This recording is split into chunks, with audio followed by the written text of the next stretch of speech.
नमस्कार, मी नरेंद्र पाटील इंगळे, राहणार किनखेड, तालुका अकोट, जिल्हा अकोला. जाणून घेऊया संपूर्ण महाराष्ट्राचा आणि संपूर्ण विदर्भाचा हवामान अंदाज. आजची दिनांक आहे 14 जानेवारी 2026.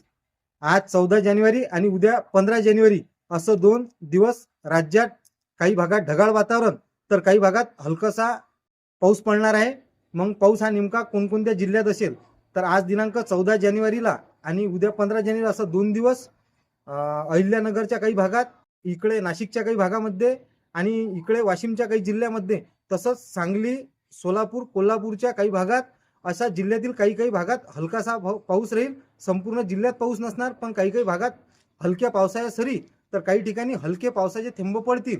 बाकी राज्यात उर्वरित भागात ढगाळ वातावरण राहील आणि संपूर्ण महाराष्ट्रात 14 जानेवारी 15 जानेवारी हे 2 दिवस हलकं ढगाळ वातावरण तर काही ठिकाणी ढगाळ वातावरण तर काही ठिकाणी हलका मध्यम पाऊस सुद्धा पडणार आहे.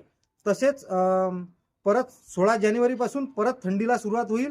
पण 24 जानेवारी नंतर परत उत्तर भारतातून WD सक्रिय होत असल्यामुळे परत उत्तर महाराष्ट्रातील काही भागामध्ये पाऊस येऊ शकतो. तसेच उद्या परवा दिवशी दिनांक 16 जानेवारी पासून ते 24 जानेवारी हा संपूर्ण आठवडा थंडी राहील. आता अकोला जिल्ह्यासाठी विशेष हवामान अंदाज. अकोला जिल्ह्यामध्ये आज दिनांक 14 जानेवारी, उद्या दिनांक 15 जानेवारी 2 दिवस हलकंसं ढगाळ वातावरण राहील.